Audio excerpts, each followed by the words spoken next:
प्रधानमंत्री नरेंद्र मोदी की अगुवाई में तीसरी बार राष्ट्रीय जनतांत्रिक गठबंधन की सरकार बन गई है। भारतीय जनता पार्टी की अगुवाई वाले एनडीए को 293 सीटों पर जीत मिली थी। 2024 और 2019 लगातार दो चुनावों में पूर्ण बहुमत के साथ सरकार बनाने वाली बीजेपी की निर्भरता इस बार सहयोगियों पर होगी। ऐसे में इस सरकार की तस्वीर कैसी होगी? मोदी सरकार के कामकाज का क्या तरीका होगा? चुनावी नतीजों के बाद से ही इन तमाम सवालों को लेकर एक बहस सी छिड़ी हुई थी।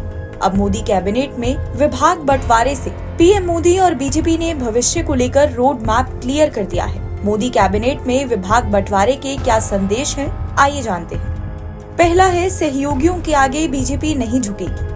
चुनावी नतीजों के बाद किंग मेकर बनकर उभरी चंद्रबाबू नायडू की अगुवाई वाली तेलुगु देशम पार्टी और नीतीश कुमार की जनता दल की अपनी अपनी मांगी थी। दोनों दल मनचाहा विभाग चाह रहे थे। नायडू की पार्टी को सड़क परिवहन चाहिए था, तो वहीं नीतीश की जेडीयू को रेल, लेकिन ऐसा नहीं हुआ। बीजेपी ने ये सभी विभाग अपने पास रखे। इसे रेलवे सड़क परिवहन में सुधार की रफ्तार धीमी नहीं पड़ने देने की बीजेपी की रणनीति से जोड़कर देखा जा रहा है। तो वहीं ये संदेश भी बताया जा रहा है कि बीजेपी सहयोगियों के आगे नहीं झुकेगी। बीजेपी ने सहयोगी दलों को एक तरह से ये संदेश दिया है कि गठबंधन धर्म निभाएंगे, लेकिन सिर झुकाकर सरकार नहीं चलाएंगे। गौरतलब है कि रेलवे जिस किसी भी सरकार में नेतृत्व करने वाली पार्टी की जगह किसी गठबंधन सहयोगियों के पास रहा है, लोक लुभावन नीतियों के चलते खस्ताहल रहा है। दूसरा है, जारी रहेंगे पिछली सरकार के काम।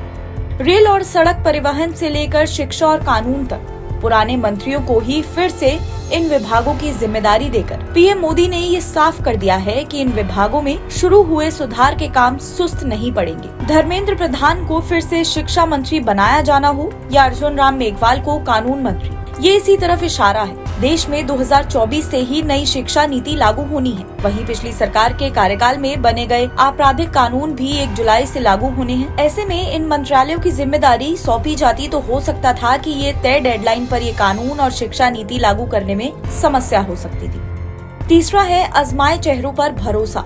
बीजेपी और पीएम मोदी की इमेज कलेवर बदलते रहने वाली है। 2014 के बाद 2019 में जब पीएम मोदी की अगुवाई में सरकार बनी, तब भी ये देखने को मिला था। 2014 में गृह मंत्री रहे राजनाथ सिंह को रक्षा और रक्षा मंत्री रही निर्मला सीतारमण को वित्त मंत्रालय की जिम्मेदारी दी गई थी। अमित शाह को कैबिनेट में शामिल कर गृह मंत्रालय की जिम्मेदारी सौंपी गई थी। इस बार भी माना जा रहा है कि पीएम मोदी पुराने मंत्रियों के विभाग बदल सकते हैं, लेकिन ऐसा नहीं हुआ। वित्त, रक्षा और गृह मंत्रालय की कौन कहे सरकार ने दर्जन भर से अधिक पुराने मंत्रियों के विभाग बरकरार रखे हैं। चौथा है, गठबंधन जरूरी लेकिन मजबूरी नहीं। नतीजे आने के बाद से ही मनचाहे विभाग के लिए जेडीयू और टीडीपी बीजेपी पर दबाव बना रहे थे। दोनों ही पार्टियां सीसीएस से संबंधित मंत्रालय चाहती थी, लेकिन ऐसा नहीं हुआ। सीसीएस की कौन रहे रेल, कृषि, सड़क परिवहन, शिक्षा और कानून जैसे महत्वपूर्ण विभाग भी बीजेपी ने अपने पास ही रखे हैं। किंग मेकर बनकर उभरी इन पार्टियों को मुंह मांगे मंत्रालय न देकर बीजेपी ने सभी गठबंधन सहयोगियों को एक तरह से ये संदेश दे दिया है कि उसके लिए गठबंधन जरूरी भले ही है, मजबूरी नहीं है। पांचवा है, नीतिगत फैसलों के लिए सहयोगियों पर निर्भर नहीं।